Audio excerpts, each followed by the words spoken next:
Hello, everyone. This is the MTG Thoughtcast here coming at you again. My name is John, and my bowl of porridge is too cold. Today, we also have Joseph.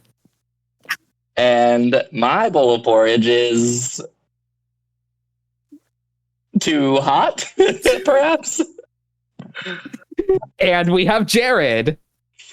Does that mean mine is the perfect temperature? It's just right. Your porridge is great. Classic. Wow, that's so good. Thank you all for being here, everybody. If you enjoy what we do, please make sure to do all of those things that Joseph says to do, because I'm doing the intro today. Nothing like being thrown under the bus, you know?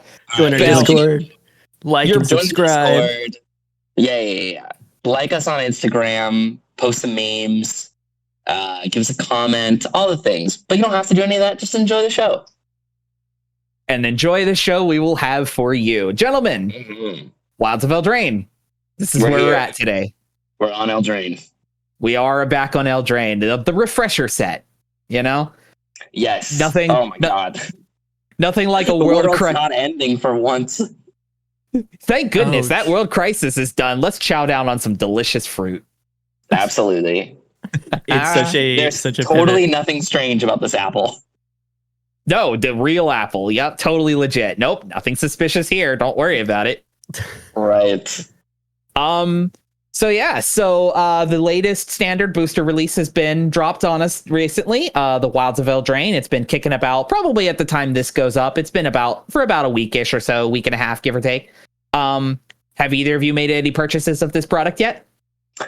Yeah, I bought a couple of boosters on Whatnot, which I'm a big fan of. And it's been fun. Like I'm glad that we're in the era of boosters actually have good things in them, even if the standard set is not something that's super exciting. Specifically talking about the Enchanted Tales, is that what it's called? Yes, that's what it's called. Extra booster slot. Yep. So I ended up with the anime alt art of Doubling Season. Grabbed a land tax in a pack. Like, man, this is killer. Like, these are amazing. Some good pulls right there. Some heat. Yeah, dude. So yeah, how about you? Have you got anything, John? I've purchased a little bit of it myself as well. I've done a little bit more than you. I've got a bundle, and I've done some pre-release things. My own Enchanted Tales things have not been as exciting of pulls. So yeah, for me, I'm kind of mid on this set. We'll go into the specifics about it later, but as an overarch vibe, I don't think this set has been super incredible as far as commander playability is concerned. Its standard value has also just been completely tanking through the floor. Like, there is not a rare that gives you pack value anymore. Yep. I don't think that there's a rare that's worth more than $1.50 in the set. Right. And that kind of sucks. And that sucks. But yeah, but there are No, you go ahead. There are individual great pieces that are part of this, which we will be talking about today. This is the first pre-release in 7 years that I haven't done, just because it wasn't super interesting to me. And I also have spent a lot of money on Lorcana in the last little bit. So I'm genuinely curious whether that is something that's translated over, whether anybody else has had a similar experience to me where it was do I play the pre-release or buy all the product for a set that is kind of lackluster to me after the last couple of years? Or do I start this new game and see how it goes? So that's kind of been my experience with it. But I'm a sucker for some product, so of course I bought a little bit. The irony is not lost on me on Magic's fake Fairy Tale World versus Disney's real Fairy Tale card game coming out. Yes, exactly. in the same week of each other. Wow, I was not. That wasn't even on my radar of things that was they're beefing. Hey, you could beefing. Hey, you could WotC are beefing right now. Hey, you could open Wilds of Eldraine and maybe play fake Elsa, or pay $700 for Enchanted Elsa from Lorcana. Wait, excuse me, what? So we'll talk about it later. That's a different topic. Never. This is a Magic podcast. Oh Jesus, that's crazy. All right, so let's. I wanted to briefly touch as far as the Enchanted Tales are concerned, because I think, and this could be subjective to it, but I think almost the entirety of the list for Enchanted Tales is all commander bangers. Mm-hmm. Right? Like, there's very few cards on that list that I just personally wouldn't put into any kind of deck, and so when all of your bonus slot is a hit, almost anything you open is exciting from all rarities this time, which is definitely weird. Yeah, because I got that vibe off of the March of the Machine bonus list that they did as well. That like some of the uncommon ones were just not playable, even with them being legendary creatures. You know, like I didn't. Obviously, the three of us are primarily commander players, and as is the majority of our Discord, I would say. A quick touch on Limited, where you can play any of the Enchanted Tales if you open them. Spreading Seas at Uncommon was a mistake. It was completely a mistake. It's 2 mana land destruction in Limited. When that card was first printed, it was a common. Yeah. I cannot imagine if they were doing it did it as a common in packs. But there's a real archetype in Limited, which is I'm just going to grab Spreading Seas and just cheese the game. That's brutal. Good God. For anyone who isn't familiar with what Spreading Seas does, it's 1 and a blue for an enchantment aura. You enchant a land and it becomes an island. You also get to draw a card. But you can see where that goes. Not an island in addition to its other types. So if you're playing against like a Rakdos deck or something that's just red-black, you just completely turn their land into a colorless land. So if your opponent's like kept a mountain and 2 swamps and you Spreading Seas the mountain, all of a sudden you've turned off every red card in their hand. Yeah. It replaces itself. It replaces itself. And also it can be bargained later on when it doesn't matter. But we'll get there later. So much value. Yes. Yeah, but the list as a whole, all the way up, the ones at uncommon, rare, mythic, no matter which ones you open, I think the entirety of the list is bangers. I went through and did a little bit of quick research about this on the Enchanted Tales slot real quickly. Some of the hit cards that you can open from this Enchanted Tales slot in these new standard price point booster packs, how do I describe this? As counterparts to available reprints that you could open in from a couple weeks ago, Commander Masters, and a few months back as well, or not. I guess not even a few months back at this point, but late last year, Double Masters 2022. This set has the Enchanted Tales you can get as foretold, downshifted to a rare. Bitter Blossom, Doubling Season, Grasp of Fate, also downshifted to an uncommon as well. Grave Pact, Hardened Scales, Smothering Tithe, and Land Tax. Gosh, it's so good. All of these are cards, and that comparison to Commander Masters specifically, like, you could do your $17 packs for Commander Masters, and you might get a land tax. Yes. They've certainly proven that Commander Masters was just a cash grab. Right. Because like some of the most hot mythics from that set have been put into this bonus sheet. So just the point of that stands. The point of that stands is that there is now very going down at least a bit, not crazy high amounts, but there are going down price point versions of some of these very popular and used enchantments available to just grab in multiple different versions as well. By the way, all of these all of them have their regular sort of like storybook art to them. A huge handful of them also have like super premium anime art if you're into that kind of thing. So there are premium versions of these that you can now purchase at getting close to affordable prices. Mm-hmm. It's great. The collectors are all really upset about the extra booster slot, but as somebody who just wants to play with powerful cards, being able to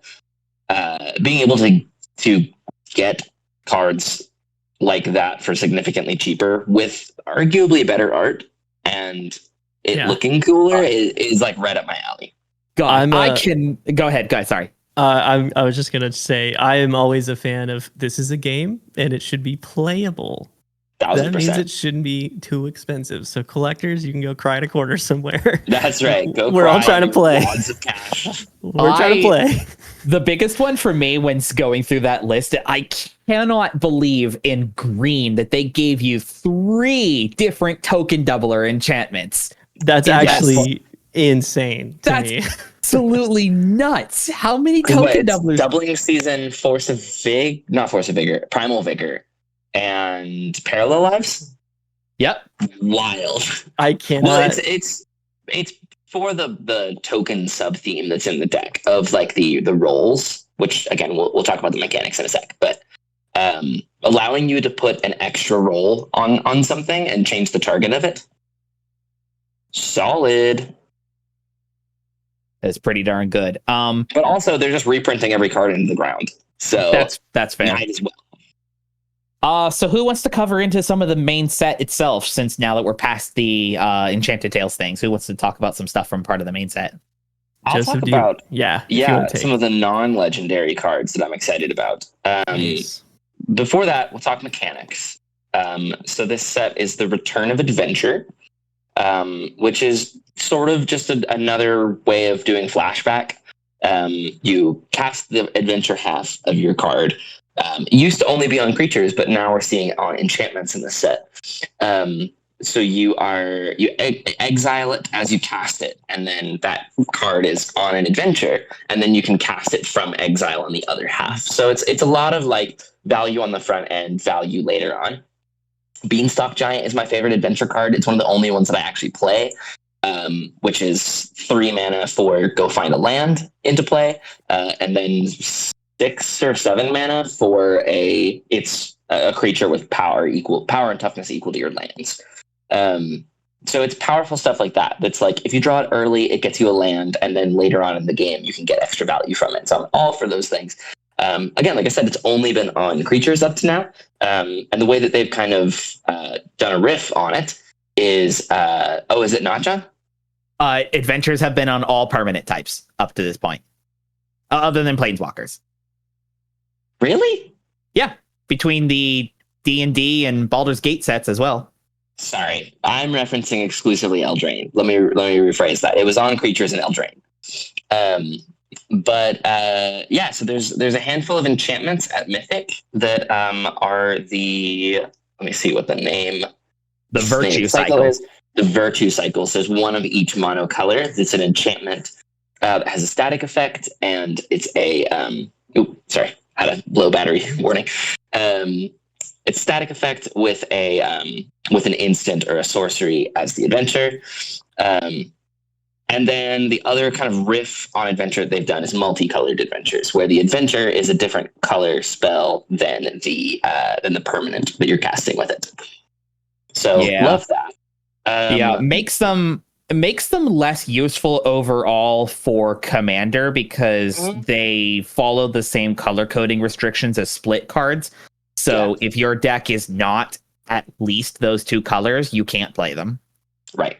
Which is a bummer. It's my biggest gripe on doing mechanics that do a split color thing, that just instantly right there exclude a variety of monocolor or 2-color decks that are doing a theme like off of what you're trying to do. Like, yeah.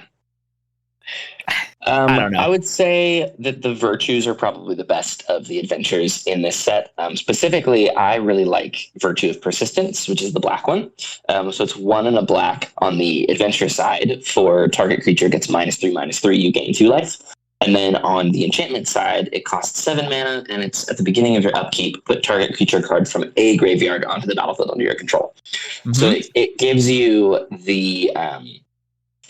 reanimation every upkeep, as well as early game. It's going to be a removal spell. So like that to me is like, wow, this is going to be like a 4 or 5 for 1. Like, it's so good. Yeah, that's a great card. I personally love Virtue of Courage because it goes in Torolf. Yeah, you don't need any more damage doublers. Oh wait, never mind. That's not what it is. I always need more damage doublers. There's non-combat damage. Exile that many cards from the top of your library and play those cards this turn. Yeah, so you just draw a lot of, or impulse draw a lot of extra cards. Yeah. So that's great. The other, there's two more mechanics in the set. Celebration is awful.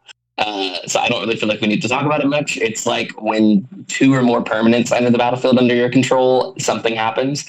So it's like the definition of win more. Like if you are adding two permanents to the board to get extra value, like you're probably doing fine already. So like I don't even feel like celebration is really even worth talking about.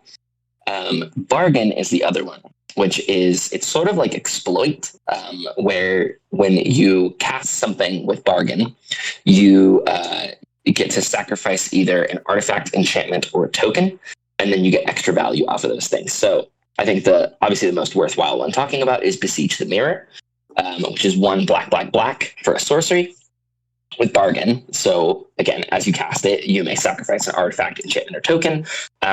And it says, search your library for a card, exile it face down, shuffle. If the spell was bargained, you may cast the exiled card without paying its mana cost if its mana value is 4 or less. Otherwise, you just put it into your hand.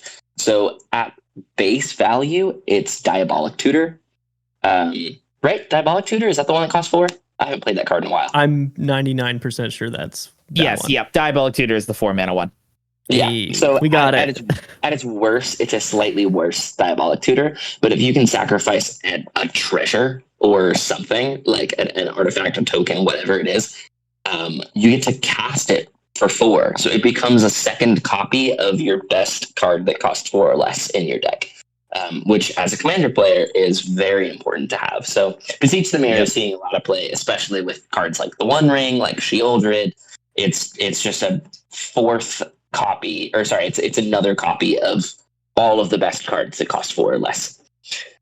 So we love those. That's the new mechanics. And as far as there's two cards that I would love to talk about, as these are unbelievably exciting cards to me. And one, you all have heard me just geek out about it, but Agatha'S Soul Cauldron I think is the coolest card that they've printed in a very long time. So it's a 2 mana legendary artifact. First line of text is, you may spend mana as though it were mana of any color to activate abilities of creatures you control. That alone is pretty good. Yeah. Second line of text is, creatures you control with +1/+1 counters on them have all activated abilities of all cards exiled with Agatha'S Soul Cauldron. And then that ties into the third ability, which is tap it, exile target card from a graveyard. If it ended there, it's probably worthwhile. Like if that was the only line of text on the card, it's probably fine. But when you exile a card, you put a +1/+1 counter on a creature you control. So it feeds itself into all of its own abilities. And like I said, even just playing it, like it is insane value to just have a 2 mana thing that every turn is just going to exile a card that you choose from a graveyard. So you're either going to snipe some flashback spells out of someone's graveyard, or if you're playing your own self-mill deck, you might be exiling your own creatures with activated abilities, which puts a counter on another creature. Notably, Agatha'S Soul Cauldron goes basically infinite with Krenko Mob Boss.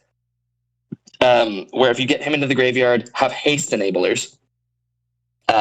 It's First Day of Class is the other combo piece, which is a sorcery from Strixhaven, which is 1 in a red for draw a card.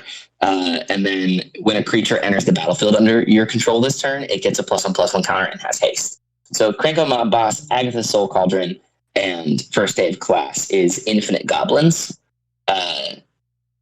And the value just goes crazy. Like, if we're talking about like Ranger Captain of Eos, which 3 mana, go search your library for a card that has, or a creature that has power 1 or less, or sorry, cost 1 or less. It has another ability, which everybody forgets about, but it's sacrifice it and target opponent. Sacrifice it. It's either your opponent or target opponent can't cast non-creature spells this turn. So it is, Agatha'S Soul Cauldron is busted with sacrifice abilities, because then you sacrifice the thing, exile it with Agatha'S Soul Cauldron, puts a counter on a creature. Now that creature has the activated abilities of the thing that's sacrificed. So you can just keep on chaining these things together as long as you're putting +1/+1 counters on things. Oh, It's wow. busted. And like at its at its worst, it's going to turn your tokens into mana dorks, which is great. Like, that alone is very good. It's also a colorless card, so it can go into any deck. Agatha'S Soul Cauldron is busted. I'm standing by that. I am so glad they didn't make this colored, because I could have, like, I can see a world where this card could have been like a black artifact. Yeah. And Certainly. then it would just be like really brutal to play against and not have access to. But I'm glad this is actually available to Yeah, everyone. it's like I'm trying to think of a world where you don't want to put this card in your deck. Like, again, at worst, it's graveyard hate that you're going to get every turn targeted. So it's surgical graveyard hate. Other card I want to talk about, my boy Moonshaker Cavalry. This is big hoof. You know that I'm a filthy white player these days. So having Moonshaker Cavalry is the white Crater Hoof. It's 5 white for a 6/6 with flying. When it enters the battlefield, creatures you control gain flying and get +X/+X, where X is the number of creatures you control. So it is almost exactly the same wording as Craterhoof, except it says flying instead of trample, which in some cases I think is better. Obviously, if you're playing against like a Spirits deck or something like that, that has a lot of flying tokens, or a Fairies deck. Yeah, perchance. Exactly. Like anything like that, it's gonna be a little worse there than trample. But also, like, if you're playing a deck that doesn't have green, you now have access to something like Craterhoof.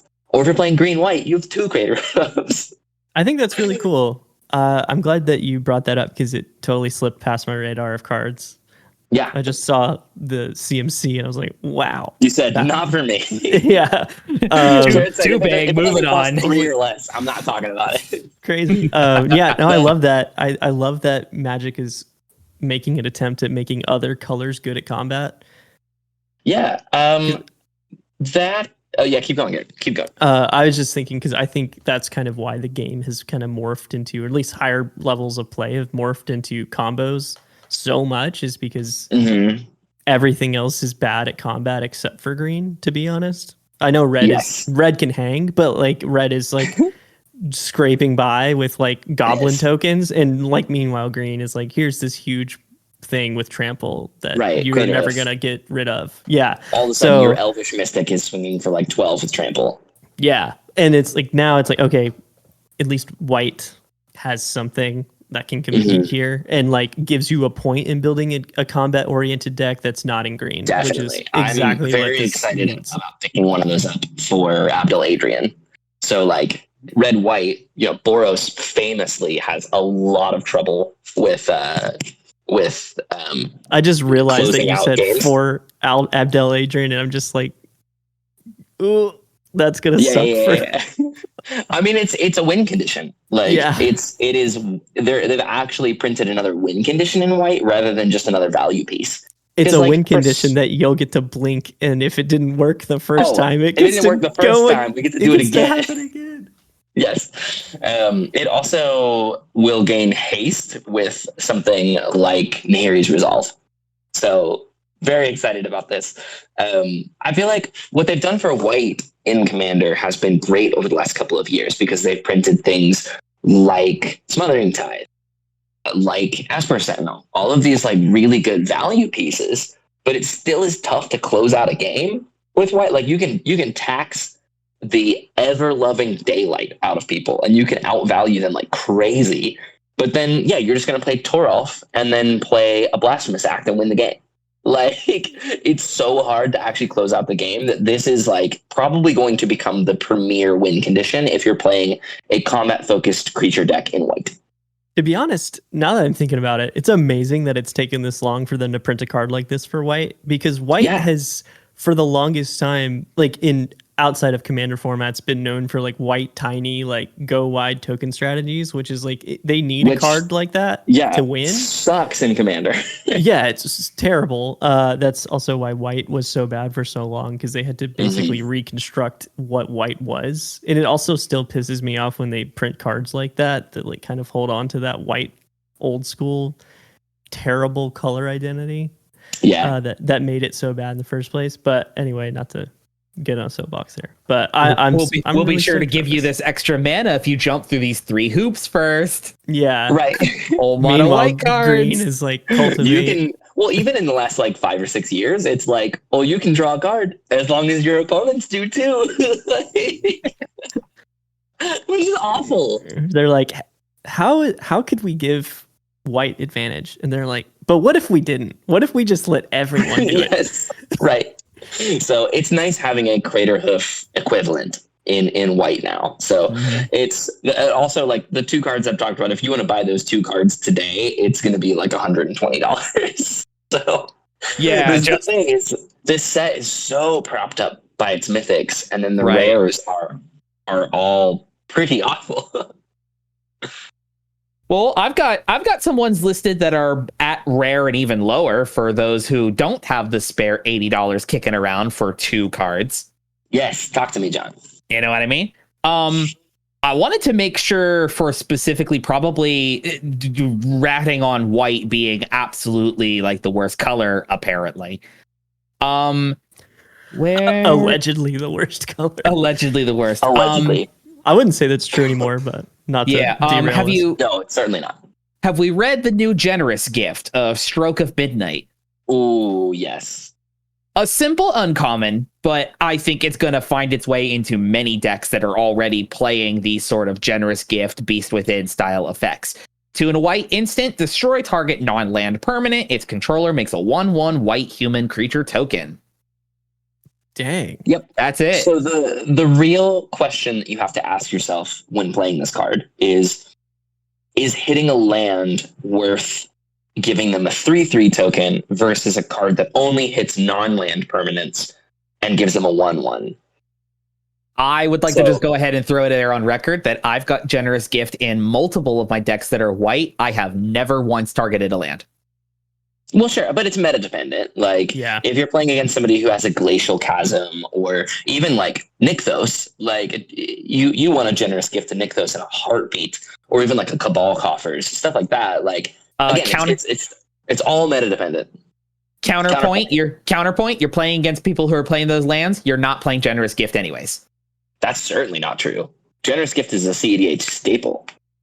Nah, you've got the lands that do the land destruction when you're at competitive and higher. That's a huge cost, though. Playing like Ghost Quarter is such a huge cost because you're playing so few lands as you get into like fast mana that like having one that only taps for colorless or sometimes will destroy a land, you know. So I think you're right. Like we're both kind of saying the same thing, where it's like you're probably not going to be like at higher levels. You're probably going to be playing generous gift to be able to get rid of anything on the board. It also like it's crazy how Vindicate has been so outclassed as a sorcery that just destroys a permanent, that like we now have things that are in instant speed destroying any permanent and giving a token. And this is just like I was listening to the EDH Recast, which highly recommended, and they were talking about how like there's just zero reason to play Vindicate anymore. Like, because if you're playing white, you should just be playing these instead to be able to get rid of like whatever you want at instant speed. So just the power creep is just a very interesting thing.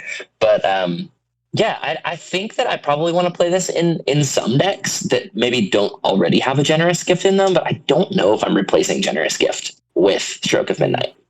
I would replace it because I think cool. Like, and I don't even know if I might even replace it in like a higher powered deck, because giving someone a 1/1 is like giving them a blocker versus like giving someone a 3/3 is like they can swing that at you and it can negatively impact you over time. I mean, it's true, lot but faster. Also like we both have played against John's Yidris deck. And if you had Stroke of Midnight instead of Generous Gift when he plays a Gond Gate, like you're screwed. Yeah. That's Whereas, immediately like, what came to my brain when you were talking about that. I was like, oh yeah, 100%. that's the deck. Or like Maze's End. Like all of these are definitely worth playing Generous Gift over Stroke of Midnight. But yeah. Anyway. I just think as a whole, it's a very good, just another decent budget option for the decks that are in at least that color and are looking for a almost unconditional, non-consequence bearing. Because, there is a significant difference between giving a 1/1 token and a 3/3 token, Mm-hmm. I've seen people lose games to those before. Right. They just give someone a 3/3 and then die to it. And right? that's in my brain, so that's why I'm like thinking about things like that. But also just dying to your crazy Yidris Gates deck was I love in my Dimir deck, I love my freaking Salamander Pirate that exiles things, but man, giving them 4/3s is sometimes just rough. It is. You know what I mean? It adds up over time. Yeah. Royal Treatment is another card I wanted to bring up as well. This is another really interesting uncommon that I think could see some play for the people who would also be running these kinds of effects like Veils of Summers and Tamiyo Safekeeping and those kind of effects. Green mana for an instant. Target creature you control gains hexproof until end of turn and create a Royal Roll token attached to that creature. Which is something that you did not mention as one of the mechanics of this set, Joseph. Oh, the rolls, yes. Yeah, all the rolls are in here. I like this one because while it doesn't give hexproof and indestructible like some of those other ones, like Tamiyo Safekeeping, this gives whatever you're trying to protect after the spell is done a perpetual +1/+1 and ward. I like that. Is it better than Veil of Summer or things like that? I'd say probably not. Right? Like those single green ones that can give indestructible or regenerate or things like those are super useful. But a spell like this that leaves an ongoing effect afterward has utility purpose for no other reason that you get to give whatever you're trying to protect. You make it stronger. You put an enchantment on the board. It gives you a token if you need that sort of thing. Like, yeah. Well, what's interesting is the indestructible is not the best part on Tamiyo Safekeeping or any of the cards that are similar to that. Like, because if they're targeting it with, say, like a Doomblade and you just give it hexproof, it's not going to die to the Doomblade anyway. So you don't really care. Like, yeah, it's cool. You have an indestructible creature after. It kind of acts as a fog in addition to it where you can just block something on the same turn. But I agree with you. I think that having, especially if you're playing any type of an Enchantress deck where you like care about having either tokens or enchantments hitting the battlefield, just going like my creature gains hexproof, now I'm making a token as well is worth it. To wrap up for like actual cards in the main set before we move on legendary creatures at like budget options or whatever. It's not just me that thinking that Collector's Vault is actually kind of busted silly, right? Like, I keep looking at this and it's like, where's the downside on this cost? But I'm not seeing it. Collector's Vault is 2 colorless mana for an artifact that has 2 mana, tap it, draw a card, then discard a card, and create a treasure token. That's so good. That's like, so good. In like a control deck? Is this the best card draw thing that isn't like, player wide? You know what I mean? Dude, that's insane. Like, You get card. Well, okay. Let's talk about it for a second because it's not actually card draw. It's card selection because you draw and then discard. So you're looting. You're not actually drawing a card from it. But the fact that it makes a treasure is insane. Yeah, that's stupid. I don't know why they put that on. At 2 mana to play and 2 mana to activate, like these kinds of like the ones offhand that I can think of offhand that do even close to this is like a 3 mana artifact. And all it does is 2 mana, tap, draw a card, discard a card. That's like Jalem Tome, I think that one is. Yes. Like, this is just crazy good. This is super good. It ramps you. It gives you the card selection, fills your graveyard if you want it to. Dude, Red wants this card so bad. This is crazy. Right. Certainly does. The fact that it's colorless as well. You know what I mean? Mm-hmm.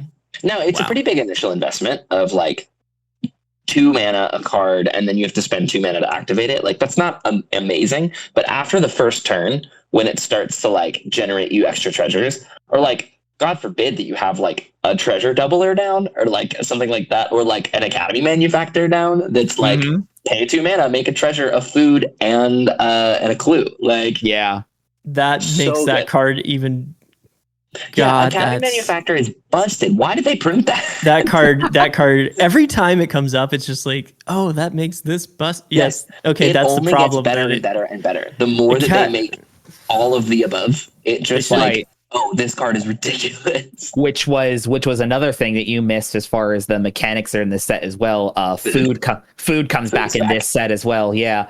Yes. Well, we've had food for like 4 sets now. It feels like.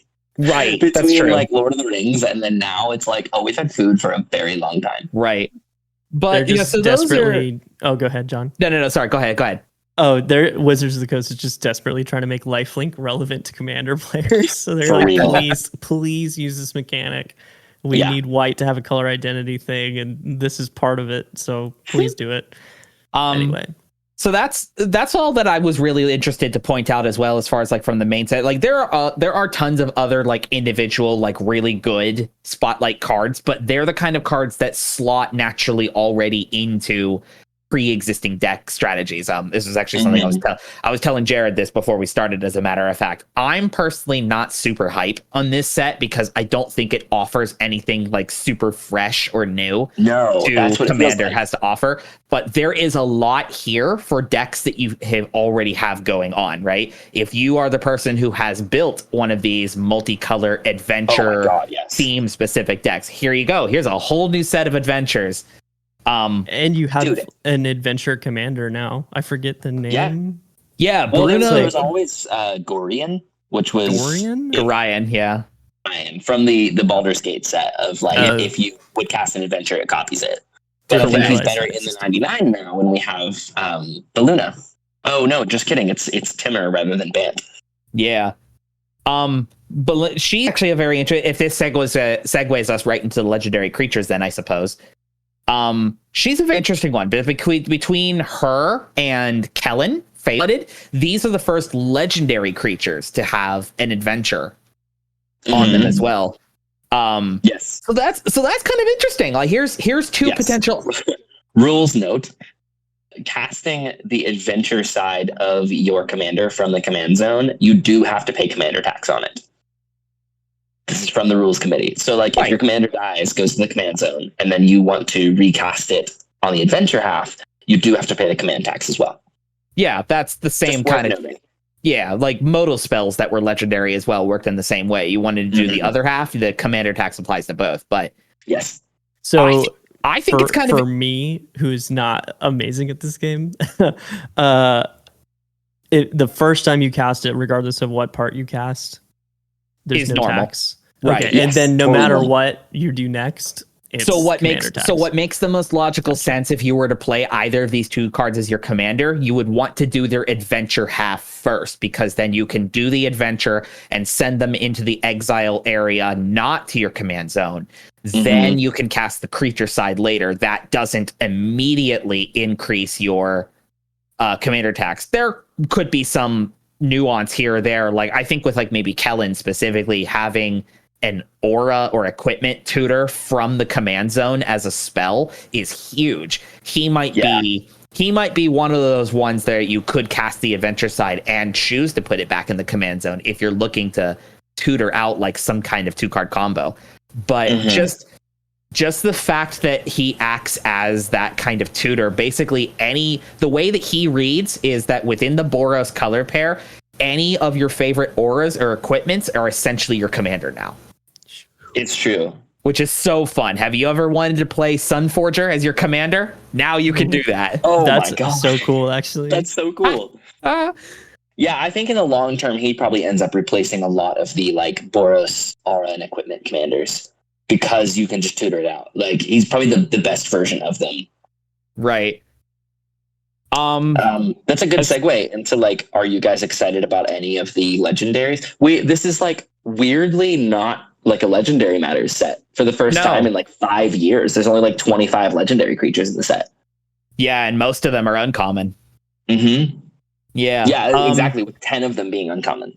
Well, go ahead. No, you first. Go ahead. The only one that I've really like, I haven't had the most time in the world to look at all this, but Imodane, the Pyrohammer, just for my personal filthy reasons. Toralf player over here. I can read it off, but it's 2 red. Legendary creature, human knight. Whenever an instant or sorcery spell you control that targets only a single creature deals damage to that creature, Imodane deals that much damage to each opponent. It's just more, for those of you that have heard me talk about Torolf, I feel like I bring this up every episode. Just over and over. More things that give me value for targeting single creatures with huge X damage. That this just does even more of that. So this would just slot into the 99. So I am personally excited about this card. So yeah. Nice. Mm-hmm.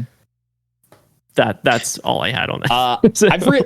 I've really come around to liking the 3 witch sisters, all 3 of them. My original note script, I actually pretty much only wrote down Ariette, but going and reading through for the other 2 as well, Hilda and Agatha, just their main cards themselves. 1, how well they stupidly synergize with their legendary artifact counterpart, and 2, that they're probably the most interesting new designs out of the whole set. All of them, especially Ariette and Hilda. I really think Ariette makes a very interesting new take on Enchantress Aura, being able to get that life drain stabilization off of doing any kind of auras, right? Throw the negative consequence ones on your opponents and you're still draining them. Yep, right? Pacifisms, etc. Pacifisms and stab wounds. That's how you win wars, my friend. I love it. I feel like... Yeah, sorry, go ahead. Yeah, and I'm personally planning on building Hilda. I just opened one recently as well. I'm building Hilda of the Icy Crown, the most miserable tap down your stuff, slow the game. 30 stacks. You've always been a 30 stacks player. I love it. It's so absurdly busted. Oh, I'm gonna freeze your creature for a turn. Here's a 4/4. I'm gonna freeze your other creature. Here's another 4/4. Oh, you run out of gas? All right, I'll tap your creature. Scry 2, draw a card. John, you love playing Magic so much. You want every game to last 6 hours. Not really. I'm just roasting you. You're just catching strays out here for no reason. That's not actually how John plays. But. Gosh, I wish that there was one that I was like really excited about in this set. I guess he might not be in the main set, but the gingerbread sculptor. Is he in the commander set? No, Ginger is such a meme. The gingerbread sculptor dude. Yeah, he's part of the commander set, but he's exclusive to the set boosters. Gotcha. Very strange. Yeah, it seems like they did not design the legendary creatures in this set to really be commanders, which is kind of refreshing. Yeah, I think the market has been so saturated with commander options that, to be honest, it's like been personally impossible for me to keep up with everything that's out there right now. Whenever I'm like looking to build a new deck, I'm just like, oh my God, I don't know where all these things came from. And I'm part of a freaking Magic the Gathering podcast. I can't imagine how the rest of the people feel that don't spend time looking at this stuff. Definitely.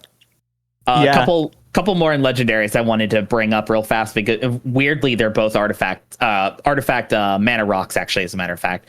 From the main set itself, the Iron Crag is very silly. I think it's super cool. Its baseline is that it is a 2 mana, taps for a colorless as an untapped. Right? That's pretty good. There hasn't been one of these in a very, very long time. They've done 2 mana artifact rocks, but generally speaking, they've all entered play tapped, right? Like this is Arcane Signet levels of strong, where like you're paying 2 for your mana rock that is instantly available to tap for more future ramp progression. Well, I mean, it competes with like Mind Stone. Yes, yeah, Mind Stone is the closest comparison as well. Yep. And then the fact that if you don't even ever have to even do this part of it, but just whenever you want to change it into an equipment sword, just for giggles, it can do that. That's actually great because late game, that's like the issue with mana rocks is like they do nothing later in the game once you like have enough mana. So being able to ramp early and then have an equipment later is pretty sick. Yeah, it's just a very interesting design. You turn your rock into a sword. I love it. It's the inverse. You pull the rock out of the sword.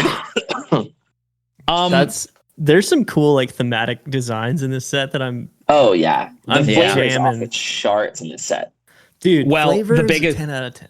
The biggest one then for flavor in like our sort of like reaching a closing. The biggest one for flavor definitely has to go to Throne of Eldraine, the card, not the set. Classic. Right. This is absurd, right? This I actually literally have in my notes here. Best monocolor payoff ? I think there is no better reason to play monocolor than to not have a copy of Throne of Eldraine in your deck. This thing is silly how good it is when you're in a single color. 5 mana. As it enters the battlefield, choose a color. Tap, add 4 mana of the chosen color. Spend it only to cast monocolored spells of that color. And then 3 mana, tap it, draw 2 cards. Spend only mana of the chosen color to activate this ability. It's very good. Right. Like, hey, did you want a souped up Gilded Lotus? Here it is. They're like For Gilded monocolor Lotus decks, of course. Yeah, I don't think you put this in anything that isn't monocolor. But the monocolor decks Goose Mother has entered the chat. Honk! She's like, you forgot to talk about me. What the heck? Yeah, it's because she's bad. Yeah, I think for a monocolor deck, it's superb. I think it's the best mana rock card draw if you're in a monocolor, like especially for mono white.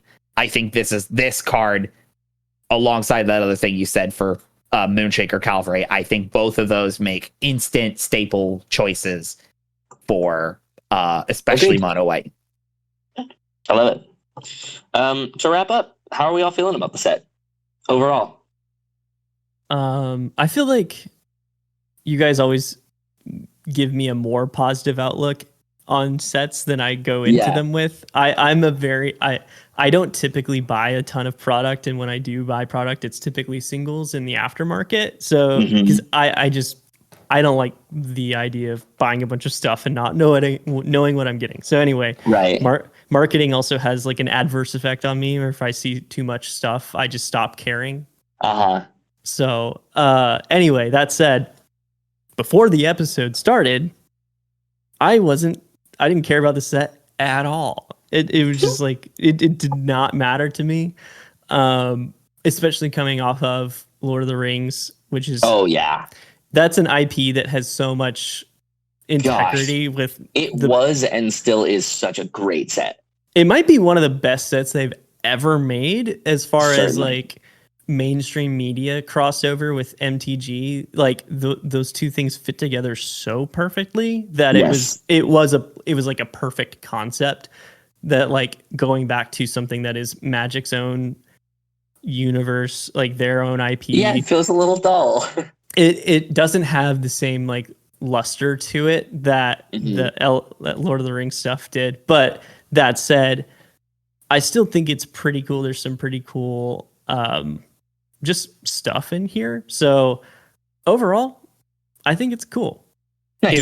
Do I care about it? Do I want to specifically buy anything from this set? Probably some of those red cards I was talking about, but that's pretty much it. If Magic is good at nothing else, it's tonal whiplash. Absolutely.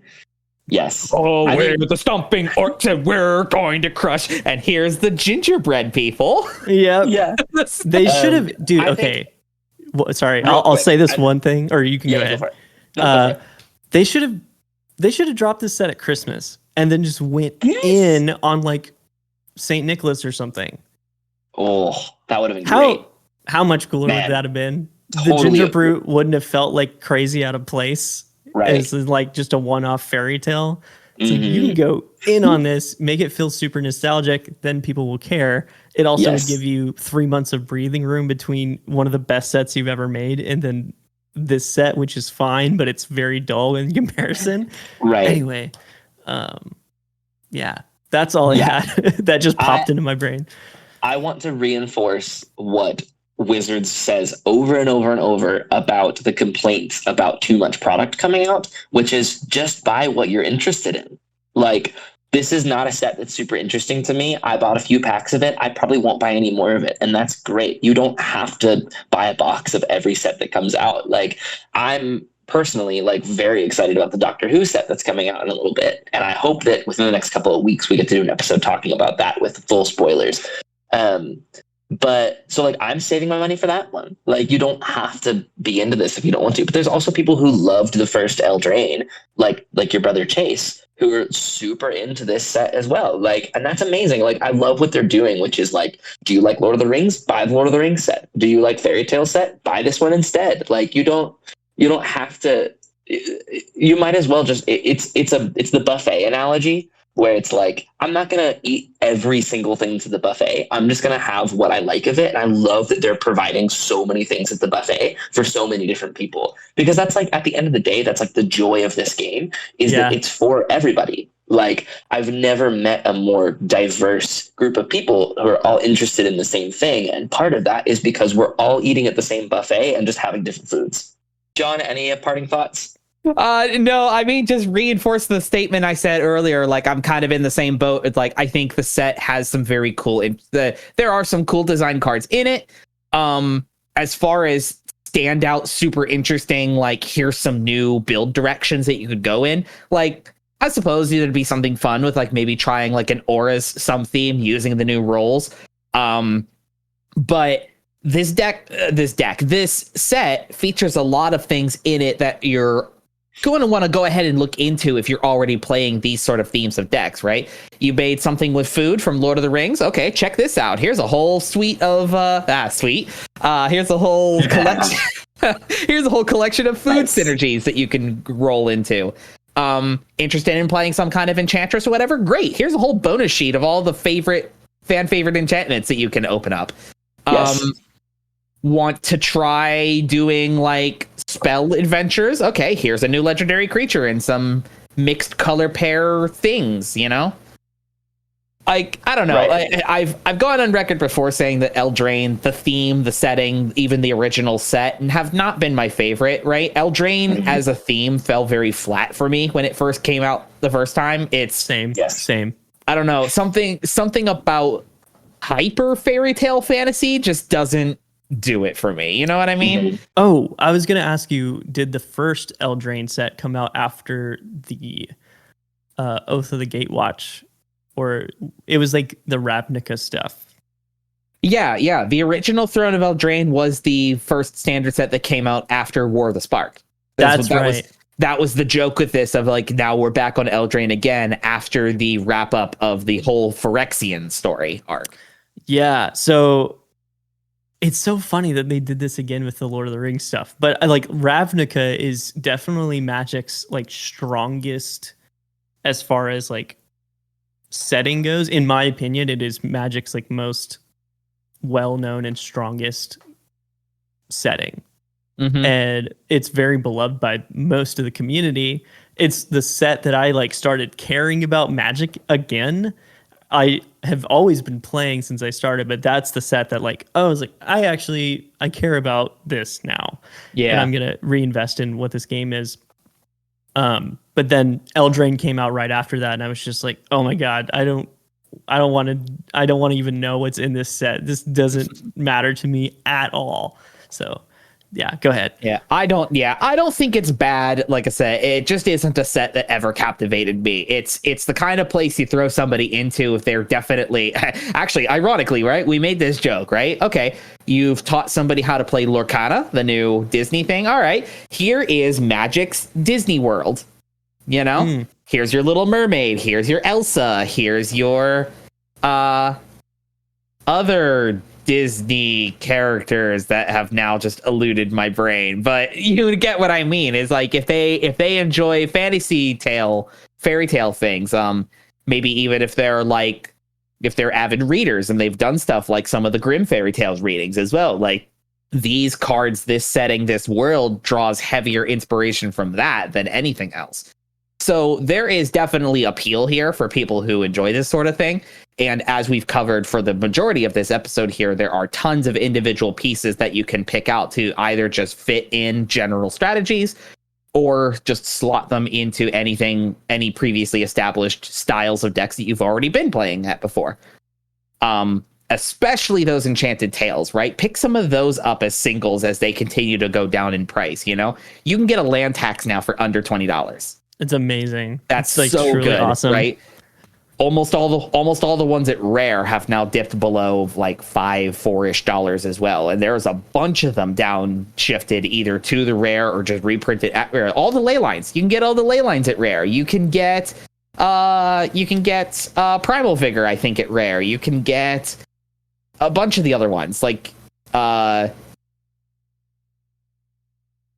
I thought I had this offhand, and now I don't. No, you're good. It's okay. The brain is getting scattered at this point. We need to draw to a close. Final conclusions. I think the set is fine. It's definitely a good breakup point between all like the super higher end power with Lord of the Rings that we just had, and some of the other Commander product that's coming out in the future. If you're looking for something a bit lower to the ground and looking to just find a filler. It's not in a bad way saying it's filler. Like, this is a filler set, almost assuredly. There's stuff to grab for a variety of decks, but I don't think this is the kind of set you have to invest tons into. Very fair. I think we can wrap it up on that thought. Thanks, everybody, for joining us for this episode of MTG Thoughtcast. It's been a blast. Yeah, enjoyed it a lot. Wild about Eldraine over here. We wild. How are we feeling about Eldraine as a whole for you guys? Share with us here on the video. Join our Discord links here. We have very avid discussions about cards and spoilers as they come out. Doctor Who stuff is going to be starting up here in the next couple weeks as well. So if you're part of our Discord channel, we are definitely going to be exploding up on that. I know most all of the community on there is very excited about that set. Spoilers, I'm not, but whatever. Well, thanks everybody for watching with us. Join our Discord to hang out with us if you would like. Share down in the comments below what you feel about Eldraine, and we'll see you again real soon with another podcast. Take care, everyone.